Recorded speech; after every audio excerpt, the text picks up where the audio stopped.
আকাশবাণী কলকাতা স্থানীয় সংবাদ পড়ছি সুদীপ বসু। প্রথমে বিশেষ বিশেষ খবর। সাউথ ক্যালকাটা ল কলেজের ছাত্রীকে গণধর্ষণ কাণ্ডে উত্তাল রাজ্য রাজনীতি। দলের রাজ্য সভাপতি সুকান্ত মজুমদার সহ নেতাকর্মীদের গ্রেপ্তারের প্রতিবাদে লালবাজারের সামনে বিক্ষোভ বিজেপির।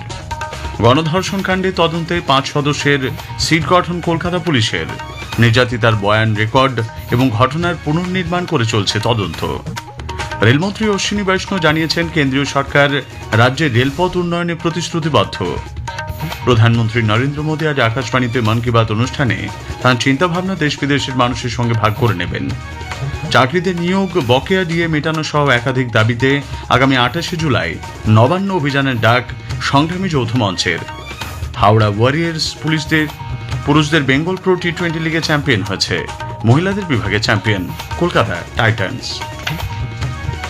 আসি বিস্তারিত সংবাদে। কসবার সাউথ ক্যালকাটা ল কলেজে ছাত্রীকে গণধর্ষণ কাণ্ডে উত্তাল রাজ্য রাজনীতি। বিরোধী দলগুলি ঘটনার প্রতিবাদে বিক্ষোভ অবরোধ চালিয়ে যাচ্ছে। কলেজ কাণ্ডের প্রতিবাদে গতকাল গড়িয়াহাট মোড়ে বিক্ষোভ কর্মসূচি ছিল বিজেপির। সেই কর্মসূচিতে পুলিশ বাধা দেওয়ার পাশাপাশি বিজেপির রাজ্য সভাপতি সুকান্ত মজুমদার সহ কয়েকজন বিজেপি কর্মীকে গ্রেপ্তার করে লালবাজারে নিয়ে যায়। বিজেপির রাজ্য সভাপতিকে গ্রেপ্তার করার পর উত্তপ্ত হয়ে ওঠে পরিস্থিতি। অবিলম্বে মুক্তির দাবিতে লালবাজারের বাইরে বিজেপি কর্মী সমর্থকদের অবস্থান বিক্ষোভ কর্মসূচি শুরু হয়। বিজেপি কাউন্সিলরদের নেতৃত্বে চলে অবস্থান বিক্ষোভ। রাত 11টা নাগাদ লালবাজারের বাইরে ডিসি সেন্ট্রাল ইন্দিরা মুখোপাধ্যায় হাজির হন। 163 নম্বর ধারা জারি রয়েছে বলে জানিয়ে বিজেপি কর্মী সমর্থকদের সেখান থেকে সরে যেতে বলেন তিনি। লালবাজারের গেটে বসে বিক্ষোভ দেখানোর সময় বিজেপির 3 কাউন্সিলর মীনা দেবী পুরোহিত, সজল ঘোষ এবং বিজয় ওঝাকে সরিয়ে নিয়ে যাওয়া হয়। লকআপে থেকে একটি অডিও বার্তায় সুকান্ত মজুমদার বেলবন্ডে সই করে ব্যক্তিগত জামিন না নেওয়ার সিদ্ধান্তের কথা জানান। এদিকে আজ সকালে সুকান্ত বাবু সহ বিজেপি নেতাকর্মীরা লালবাজার থেকে বেরিয়ে আসেন। রাজ্য গণতন্ত্রের বদ্ধভূমিতে পরিণত হয়েছে বলে সুকান্ত বাবু অভিযোগ করেছেন। গোটা রাত আমরা বসেছিলাম। আমাদের পুলিশের ছুঁচো গেলার মতো অবস্থা। প্রথমে আমাদেরকে বলা হয় যে সই করে জামিন নিন, আমরা প্রত্যাখ্যান করি। পুলিশ তারপরে বলে যে আপনারা সই না করতে হবে না, আপনারা চলে যান। অর্থাৎ আমাদেরকে কেন নিয়ে আসা হয়েছে কোনো তথ্য পুলিশ আমাদেরকে জানায়নি, তাদের কাছে নেও। অর্থাৎ তাদের কাছে তাদের আইনি কোনো জায়গাই ঠিক মতো ছিল। শুধু তাই নয়, তার সাথে সাথে আমরা যখন বলি যে আমরা সই করব না এবং আমরা বলি যে কোর্টের সামনে আমাদেরকে পেশ করা হোক, মহামান্য আদালতের কাছে বলবো যে পশ্চিমবঙ্গের পুলিশ যে সামান্য 2 পা হাঁটার মতো গণতান্ত্রিক অধিকার আমাদের রাখতে চাইছে না, আমাদের দিতে চাইছে না। ল কলেজের ঘটনায় বিজেপি 4 সদস্যের তদন্ত কমিটি গঠন করেছে।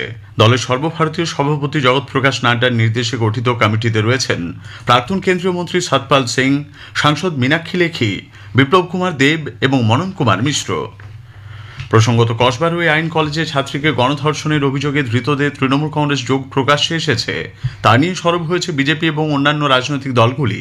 প্রদেশ কংগ্রেস গতকাল কসবা থানার সামনে বিক্ষোভ দেখায়। বেশ কয়েকজন নেতাকর্মীকে অন্যায়ভাবে আটক করা হয়েছে বলে প্রদেশ যুব কংগ্রেসের তরফে অভিযোগ করা হয়। মৌলালিতেও বিক্ষোভ দেখিয়েছে কংগ্রেস। বাম যুব সংগঠন ডিওয়াইএফআই গতকাল হাওড়ায় বিভিন্ন থানার সামনে বিক্ষোভ দেখায়। কলকাতার আইন কলেজে ঘটে যাওয়া নৃশংস ঘটনা প্রসঙ্গে সাংসদ কল্যাণ বন্দ্যোপাধ্যায় ও বিধায়ক মদন মিত্রের বক্তব্য দল সমর্থন করে না বলে জানিয়েছে তৃণমূল কংগ্রেস।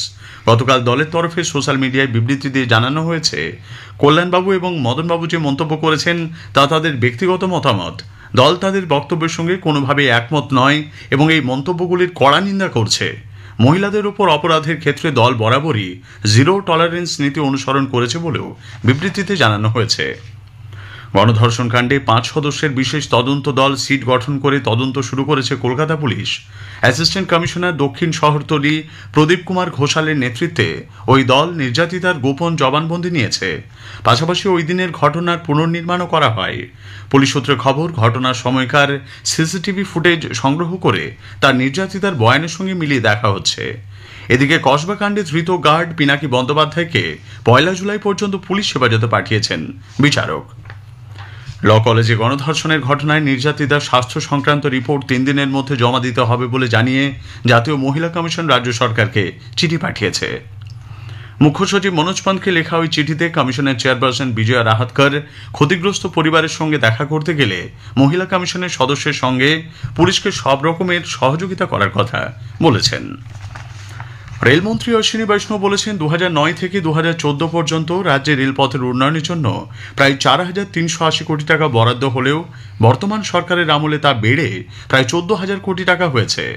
আজ হাওড়ার সাঁতরাগাছি স্টেশনে দক্ষিণ পূর্ব রেলের গতকাল হাওড়ার সাঁতরাগাছি স্টেশনে দক্ষিণ পূর্ব রেলের এক অনুষ্ঠানে যোগ দিয়ে শ্রী বৈষ্ণব বলেন 2014 থেকে 2025-এর মধ্যে কলকাতা মেট্রো নেটওয়ার্ক 41 किलोमीटर বেড়েছে। राज्य सरकार और केंद्र सरकार हमारा फेडरल स्ट्रक्चर है, तो मैं हाथ जोड़ के निवेदन करता हूं कि इसमें राजनीति से ऊपर उठें सभी और प्रयास करें जिससे कि बंगाल की जनता को लाभ मिले, जो कि पुरुलिया से हावड़ा को जोड़ेगी। बड़े बीच में बहुत सारे महत्वपूर्ण शहर है जो जुड़ेंगे, अनाडा, आद्रा, बांकुरा में बर्धमान, सोनामुखी, इंडस, रायना, छाड़ना, मासाग्राम, बहुत सारे शहर जुड़ेंगे और इससे कई लोगों को लाभ होगा। প্রধানমন্ত্রী নরেন্দ্র মোদী আজ আকাশবাণীতে মন কি বাত অনুষ্ঠানে তাঁর চিন্তাভাবনা দেশ বিদেশের মানুষের সঙ্গে ভাগ করে নেবেন। এটি হবে মন কি বাতের 123তম পর্ব। বেলা 11টা থেকে আকাশবাণী ও দূরদর্শনের সবকটি চ্যানেলে এই অনুষ্ঠান শোনা যাবে। এছাড়াও Akashvani news on air website, mobile app, প্রধানমন্ত্রী দপ্তর ও তথ্য সম্প্রচার মন্ত্রকের ওয়েবসাইট এবং ইউটিউব চ্যানেলেও মন কি বাত সম্প্রচারিত হবে। হিন্দিতে এই অনুষ্ঠান সম্প্রচারের পরই আঞ্চলিক ভাষায় তর্জমা শোনা যাবে। রাত 8টায় তর্জমা পুনঃ সম্প্রচারিত হবে। স্থানীয় সংবাদ শুনছেন আকাশবাণী কলকাতা কেন্দ্র থেকে। চাকরিতে নিয়োগ, যোগ্য চাকরিহারাদের চাকরি ফেরত, সরকারি কর্মচারীদের বকেয়া ডিএ মেটানো এবং আইন কলেজের ছাত্রীর গণধর্ষণে জড়িতদের কঠোর শাস্তির দাবিতে আগামী 28 জুলাই নবান্ন অভিযানের ডাক দিয়েছে সংগ্রামী যৌথ মঞ্চ এবং পশ্চিমবঙ্গ বঞ্চিত চাকরি প্রার্থী ঐক্যমঞ্চ। কলকাতায় গতকাল এক সাংবাদিক বৈঠকে চাকরিহারা ঐক্যমঞ্চের আহ্বায়ক আশিস খামরুই বলেন, যতক্ষণ পর্যন্ত মুখ্যমন্ত্রী তাদের সঙ্গে বসে সমস্যার সমাধান না করছেন ততক্ষণ তাদের লড়াই চলবে। সংগ্রামী যৌথ মঞ্চের আহ্বায়ক ভাস্কর ঘোষ অবিলম্বে কোর্টের নির্দেশ মেনে 25% ডিএ মেটানোর দাবি জানান। 21 জুলাই আমাদের শহীদ মিনারের যে মঞ্চ আছে সেখানে সমস্ত মঞ্চ মিলে আমরা সেখানে বাংলার মেধা, বাংলার শ্রম এর শহীদ দিবস পালন করব এবং তার সাথে 28 জুলাই আমরা নবান্ন চলো কর্মসূচির ডাক দিচ্ছি। এই নবান্ন চলো কর্মসূচিতে আমরা এই রাজ্যের সমস্ত গণতন্ত্র প্রিয় মানুষ যারা মনে করছেন যে এই রাজ্যের সরকারের প্রাতিষ্ঠানিক দুর্নীতির ফলে আপনিও বঞ্চিত, তারা সকলে এসে যোগ দিন। ভোটার তালিকায় নাম তোলা সংক্রান্ত নির্বাচন কমিশনের নতুন নিয়মাবলীর সমালোচনা করেছে তৃণমূল কংগ্রেস। গতকাল বিষয়টি নিয়ে দিল্লিতে সাংবাদিক সম্মেলন করেন দলের রাজ্যসভা সাংসদ ডেরেক ওব্রায়ান, সাকেত গোখলে এবং সাগরিকা ঘোষ। রাজ্যে ক্ষমতা দখলের জন্যই বিজেপির নির্দেশে নতুন নিয়ম আনা হয়েছে বলে তাঁরা অভিযোগ করেছেন। এদিকে কলকাতায় রাজ্যের মন্ত্রী চন্দ্রিমা ভট্টাচার্য অভিযোগ করেন, যেহেতু বিজেপি বিভিন্ন স্বশাসিত সংস্থাগুলিকে নিয়ন্ত্রণ করে, এই সংশোধনীর নির্দেশ তাঁরই প্রতিফলন। কেন্দ্র 1975 সালের 25 জুন জরুরি অবস্থা ঘোষণাকে সংবিধান হত্যা দিবস হিসেবে উল্লেখ করেছে। এই উপলক্ষে আগামী 30 জুন পর্যন্ত বিশেষ কর্মসূচি নিয়েছে সরকার।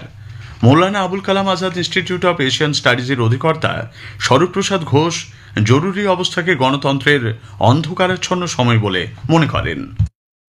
25 জুন 1975-এ ভারতবর্ষে যখন ইমার্জেন্সি ঘোষণা করা হলো, তখন প্রধানমন্ত্রী ছিলেন ইন্দিরা গান্ধী। একচ্ছত্র পাওয়ার যেভাবে ব্যবহার করা হয়েছিল, তাতে মানুষ প্রথম ভারতবর্ষে বুঝেছিল যে স্বৈরতন্ত্র কি হতে পারে এবং স্বৈরতন্ত্রের বিভীষিকাময় রূপটা আমরা সকলে অনুভব করেছিলাম এবং আমাদের গুরুজনদের কাছে শুনেছিলাম যে সেই সময় এর সেই বিভীষিকাময় কাহিনী। তাই স্বাধীনতা উত্তরকালে গণতন্ত্র যদি সত্যিকারের কোনো সময় সম্পূর্ণ চিতাশয্যায় চলে গিয়ে থাকে, সেটা হচ্ছে সেই ইমার্জেন্সির সময়। আমাদের গণতন্ত্রের যে ইতিহাস, সেই সময়ে অন্ধকার যুগের সঙ্গে তুলনা করা যেতে পারে। হাওড়া ওয়ারিয়র্স পুরুষদের বেঙ্গল প্রো টি20 লিগে চ্যাম্পিয়ন হয়েছে। ইডেনে গতরাতে ফাইনালে তারা 9 রানে মুর্শিদাবাদ কিংসকে হারিয়ে দেয়। মহিলা বিভাগে চ্যাম্পিয়ন হয়েছে কলকাতা টাইগার্স। শেষ করার আগে স্থানীয় সংবাদের বিশেষ কিছু অংশ আরও একবার। সাউথ ক্যালকাটা ল কলেজে ছাত্রীকে গণধর্ষণ কাণ্ডে উত্তাল রাজ্য রাজনীতি। 5 সদস্যের সিট গঠন কলকাতা পুলিশের। নির্যাতিতার বয়ান রেকর্ড এবং ঘটনার পুনর্নির্মাণ করে চলছে তদন্ত। প্রধানমন্ত্রী আজ আকাশবাণীর মন কি বাত অনুষ্ঠানে তাঁর চিন্তাভাবনা দেশ বিদেশের মানুষের সঙ্গে ভাগ করে নেবেন। স্থানীয় সংবাদ শেষ হলে আকাশবাণী খবর পড়ছি পার্থপতি মিত্র। প্রথমে বিশেষ খবর। প্রধানমন্ত্রী নরেন্দ্র মোদী আজ আকাশবাণীর মন কি বাত অনুষ্ঠানে তার চিন্তাভাবনা দেশ বিদেশের মানুষের সঙ্গে ভাগ করে নেবেন। প্রধানমন্ত্রী গতকাল আন্তর্জাতিক মহাকাশ কেন্দ্রে অবস্থানরত ভারতীয় মহাকাশচারী শুভাংশু শুক্লার সঙ্গে কথা বলেছেন। রেলমন্ত্রী অশ্বিনী বৈষ্ণব বলেছেন, বর্তমান সরকারের আমলে পশ্চিমবঙ্গের রেলের উন্নয়নে বরাদ্দ বেড়ে 14,000 কোটি টাকা হয়েছে। ইসরায়েলের সঙ্গে যুদ্ধে ইরানের জয়লাভ করার দাবি খারিজ করে দিয়েছেন মার্কিন রাষ্ট্রপতি। নটিংহামের ট্রেন্ট ব্রিজে মহিলাদের টি-20 ক্রিকেটের প্রথম ম্যাচে ভারত ইংল্যান্ডকে 97 রানে হারিয়ে দিয়েছে। আসছে বিস্তারিত খবরে। প্রধানমন্ত্রী নরেন্দ্র মোদী আজ আকাশবাণীর মন কি বাত অনুষ্ঠানে তার চিন্তাভাবনা দেশ বিদেশের মানুষের সঙ্গে ভাগ করে নেবেন। এটি হবে মন কি বাতের 123তম পর্ব। বেলা 11টা থেকে আকাশবাণী এবং দূরদর্শনের সবকটি চ্যানেলে এই অনুষ্ঠান শোনা যাবে। এছাড়াও Akashvani news on AIR website, mobile app, প্রধানমন্ত্রী দপ্তর ও তথ্য সম্প্রচার মন্ত্রকের ওয়েবসাইট ও ইউটিউব চ্যানেলেও মন কি বাত সম্প্রচারিত হবে। হিন্দিতে এই অনুষ্ঠান সম্প্রচারের পরেই আঞ্চলিক ভাষায় এর তর্জমা শোনা যাবে। রাত 8টায় আঞ্চলিক ভাষায় তর্জমা পুনঃ সম্প্রচারিত হবে। প্রধানমন্ত্রী নরেন্দ্র মোদী গতকাল আন্তর্জাতিক মহাকাশ কেন্দ্রে অবস্থানরত ভারতীয় মহাকাশচারী শুভাংশু শুক্লার সঙ্গে কথা বলেছেন। উল্লেখ্য, গত বুধবার মার্কিন যুক্তরাষ্ট্রের ফ্লোরিডার কেনেডি মহাকাশ কেন্দ্র থেকে অ্যাক্সিয়ম 4 অভিযানের মাধ্যমে শুভাংশু মহাকাশে পৌঁছান। শ্রী মোদী শুভাংশুর উদ্দেশ্যে বলেন, আপনি ভারত থেকে অনেক দূরে থাকলেও ভারতীয়দের হৃদয়ে রয়েছেন। আপনার এই মহাকাশ ভ্রমণ নতুন এক যুগের সূচনা। প্রধানমন্ত্রী ক্যাপ্টেন শুক্লাকে আন্তরিক শুভেচ্ছা জানান এবং এই অভিযানের সাফল্য কামনা করেন। জবাবে ক্যাপ্টেন শুক্লা বলেন যে মহাকাশে ভারতের প্রতিনিধিত্ব করতে পেরে তিনি গর্বিত। তিনি এই মহাকাশ যাত্রার কথা কোনোদিন স্বপ্নেও ভাবেননি, কিন্তু প্রধানমন্ত্রী মোদীর নেতৃত্বে আজকের ভারতের মানুষ তাদের স্বপ্ন পূরণের বিভিন্ন ধরনের সুযোগ পাচ্ছেন। अंतरिक्ष में भारत का परचम लहराने के लिए मैं आपको हार्दिक बधाई और शुभकामनाएं देता हूं। मैं ज्यादा समय नहीं ले रहा हूं, तो सबसे पहले तो ये बताइए वहां सब कुशल मंगल है, आपकी तबीयत ठीक है? जी प्रधानमंत्री जी, बहुत बहुत धन्यवाद आपकी विशेष का और 140 करोड़ मेरे देशवासियों की विशेष का। मैं यहाँ बिल्कुल ठीक हूँ, सुरक्षित हूँ। आप सबके आशीर्वाद और प्यार की वजह से बहुत अच्छा लग रहा है। बहुत नया एक्सपीरियंस है ये, और कहीं न कहीं बहुत सारी चीजें ऐसी हो रही हैं जो दर्शाती हैं कि मैं और मेरे जैसे बहुत सारे लोग हमारे देश में और हमारा भारत किस दिशा में जा रहा है। প্রধানমন্ত্রী নরেন্দ্র মোদী আগামী মাসে 2 থেকে 9 তারিখ পর্যন্ত 5 দেশ সফর করবেন। দ্বিপাক্ষিক সম্পর্ক এবং কৌশলগত অংশীদারিত্ব জোরদার করার লক্ষ্যে ঘানা, ত্রিনিদাদ ও টোবাগো, আর্জেন্টিনা, ব্রাজিল এবং নামিবিয়া সফর করবেন প্রধানমন্ত্রী। 2 জুলাই ঘানা থেকে এই সফর শুরু হবে, যা 3 দশকের মধ্যে কোনো ভারতীয় প্রধানমন্ত্রীর সে দেশে প্রথম দ্বিপাক্ষিক সফর। এই সফরকালেই শ্রী মোদী ব্রাজিলের রিও ডি জেনিরোতে 17তম ব্রিক্স শীর্ষ সম্মেলনে যোগ দেবেন।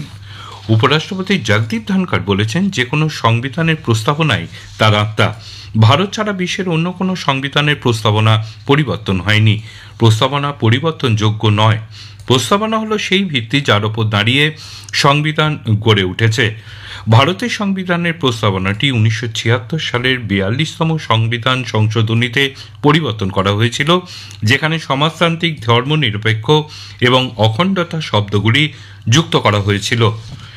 কেন্দ্রীয় শ্রম ও কর্মসংস্থান মন্ত্রী ডক্টর মনসুখ মান্ডাভিয়া বলেছেন, প্রধানমন্ত্রী নরেন্দ্র মোদীর নেতৃত্বে ভারতের সামাজিক নিরাপত্তা ঐতিহাসিকভাবে বৃদ্ধি পেয়েছে।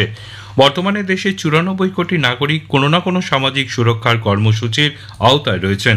এক সোশ্যাল মিডিয়া পোস্টে ডক্টর মান্ডাভিয়া সামাজিক নিরাপত্তা ক্ষেত্রে ভারতের অগ্রগতির স্বীকৃতি দেওয়ার জন্য আন্তর্জাতিক শ্রম সংগঠনকে ধন্যবাদ জানিয়েছেন। উল্লেখ্য, আন্তর্জাতিক শ্রম সংগঠনের মহানির্দেশক গিলবার্ট হাংবো সম্প্রতি বলেছেন, ভারতের সামাজিক নিরাপত্তার পরিধি 2019 সালের 25% থেকে বেড়ে 2025 সালে 64% পৌঁছেছে। In India, for example, a regional forum on responsible business practices for inclusive and sustainable society brought forward very concretely and now the 10 well-documented case studies on how we expand social justice through responsible business practices, in addition for moving the social protection coverage for barely 25% to 64%. কেন্দ্র 1975 সালের 25শে June জরুরি অবস্থা ঘোষণাকে সংবিধান হত্যা দিবস হিসেবে উল্লেখ করেছে। এই উপলক্ষে আগামী 30শে জুন পর্যন্ত বিশেষ কর্মসূচি নিয়েছে সরকার। বিষয়টি নিয়ে আকাশবাণী কলকাতা সংবাদ বিভিন্ন ক্ষেত্রের বিশিষ্টজনদের মতামত নিয়েছে। Maulana Abul Kalam Azad institute of Asian স্টাডিজের অধিকর্তা স্বরূপ প্রসাদ ঘোষ এই জরুরি অবস্থাকে গণতন্ত্রের অন্ধকারচ্ছন্ন সময় বলে উল্লেখ করেন। 25শে জুন 1975 ভারতবর্ষে যখন ইমার্জেন্সি ঘোষণা করা হলো তখন প্রধানমন্ত্রী ছিলেন ইন্দিরা গান্ধী। একচ্ছত্র পাওয়ার যেভাবে ব্যবহার করা হয়েছিল তাতে মানুষ প্রথম ভারতবর্ষে বুঝেছিল যে স্বৈরতন্ত্র কি হতে পারে এবং স্বৈরতন্ত্রের বিভীষিকাময় রূপটা আমরা সকলে অনুভব করেছিলাম এবং আমাদের গুরুজনদের কাছে শুনেছিলাম যে সেই সময় এর সেই বিভীষিকাময় কাহিনী। তাই স্বাধীনতা উত্তরকালে গণতন্ত্র যদি সত্যিকারের কোনো সময় সম্পূর্ণ চিতাশয্যায় চলে গিয়ে থাকে সেটা হচ্ছে সেই ইমার্জেন্সির সময়। আমাদের গণতন্ত্রের যে ইতিহাস সেই সময়ে অন্ধকার যুগের সঙ্গে তুলনা করা যেতে পারে। এই খবর শুনছেন আকাশবাণী থেকে। আমাদের সংবাদ শোনা যাচ্ছে ইউটিউব চ্যানেল আকাশবাণী সংবাদ বাংলা, ফেসবুক ও ইনস্টাগ্রাম আকাশবাণী সংবাদ কলকাতা এবং এক্স হ্যান্ডেল এআইআর নিউজ কলকাতাতে। রেলমন্ত্রী অশ্বিনী বৈষ্ণব বলেছেন 2009 থেকে 2014 পর্যন্ত পশ্চিমবঙ্গের রেলপথের উন্নয়নের জন্য প্রায় 4,380 কোটি টাকা বরাদ্দ হলেও বর্তমান সরকারের আমলে তা বেড়ে প্রায় 14,000 কোটি টাকা হয়েছে। গতকাল হাওড়া সাঁতরাগাছি স্টেশনে দক্ষিণ পূর্ব রেলের এক অনুষ্ঠানে যোগ দিয়ে শ্রী বৈষ্ণব বলেন 2014 থেকে 2025-এর মধ্যে কলকাতা মেট্রোর নেটওয়ার্ক 41 কিলোমিটার বৃদ্ধি পেয়েছে। রাজ্যের রেলের উন্নয়নে সরকারকে সহযোগিতার হাত বাড়িয়ে দেওয়ার আর্জি জানান তিনি। রেলমন্ত্রী বলেন জমিজটের কারণে রাজ্যে বেশ কিছু রেল প্রকল্প আটকে রয়েছে। বিষ্ণুপুর তারকেশ্বর, হিলি বালুরঘাট এবং নন্দীগ্রামের মতন গুরুত্বপূর্ণ রেল প্রকল্প ছাড়াও কলকাতার চিংড়িঘাটা, বেলেঘাটাতে ট্রাফিকের অনুমতি না মেলায় কাজ এগোচ্ছে না। এদিন অনুষ্ঠানের মঞ্চ থেকে শ্রী বৈষ্ণব পুরুলিয়া, বাঁকুড়া, হাওড়া ভায়া মশাগ্রাম রুটে মেমু ট্রেন পরিষেবার সূচনা করেন। উপস্থিত ছিলেন কেন্দ্রীয় প্রতিমন্ত্রী সুকান্ত মজুমদার, বিষ্ণুপুরের সাংসদ সৌমিত্র খান ও হাওড়ার সাংসদ প্রসূন বন্দ্যোপাধ্যায় ছাড়াও রেলের পদস্থ আধিকারিকরা। ইসরায়েলের সঙ্গে 12 দিনের যুদ্ধে ইরানের পরমাণু বিজ্ঞানী, সেনা কমান্ডার সহ মৃত 60 বিশিষ্ট ব্যক্তিদের পূর্ণ রাষ্ট্রীয় মর্যাদায় শেষকৃত্য সম্পন্ন হয়েছে। তেহরানের ইনহিলাব ময়দানে বহু মানুষের সমাগমে মৃতদেহদের কফিন জাতীয় পতাকায় মুড়ে দেওয়া হয়। সরকারি দপ্তরে ছুটিও ঘোষণা করা হয়। উল্লেখ্য, ইরান কর্তৃপক্ষ জানিয়েছে যুদ্ধে মোট 627 জনের মৃত্যু হয়েছে। এদিকে ইসরায়েলের সঙ্গে 12 দিনের যুদ্ধ জয়লাভ করেছে ইরান। ইরানের সর্বোচ্চ নেতা আয়াতুল্লাহ আলী খামেনির এই দাবিকে নস্যাৎ করলেন মার্কিন প্রেসিডেন্ট ডোনাল্ড ট্রাম্প। খামেনিকে সতর্ক করে তিনি বলেন, তেহরান যদি পারমাণবিক অস্ত্র কর্মসূচি এগিয়ে নিয়ে যাওয়ার চেষ্টা করে তবে আমেরিকা আবারও উপযুক্ত জবাব দেবে। সোশ্যাল মিডিয়ায় একটি পোস্টে ট্রাম্প খামেনির যুদ্ধ জয়ের দাবিকে মিথ্যা বলে অভিহিত করেন। পশ্চিমবঙ্গে কলকাতার ল কলেজের ছাত্রী গণধর্ষণের ঘটনায় গতকাল কলেজের নিরাপত্তা রক্ষী গ্রেপ্তার হয়েছে। এই নিয়ে ধর্ষণের ঘটনায় মোট 4 জন গ্রেপ্তার হল। কলকাতার আইন কলেজের ছাত্রী গণধর্ষণের ঘটনার তদন্তে কলকাতা পুলিশ 5 সদস্যের এক বিশেষ তদন্তকারী দল গঠন করেছে। অ্যাসিস্ট্যান্ট কমিশনার পদমর্যাদার আধিকারিকের নেতৃত্বে এই দলটি এ বিষয়ে বিস্তারিত তদন্ত করবে। এদিকে এই ঘটনায় বিজেপিও 4 সদস্যের এক তদন্ত কমিটি গঠন করেছে। নটিংহামে গতকাল মহিলাদের টি-20 সিরিজের প্রথম ম্যাচে ভারত 97 রানে ইংল্যান্ডকে হারিয়ে দিয়েছে। এর ফলে 5 ম্যাচের সিরিজে ভারত 1-0 এগিয়ে গেছে।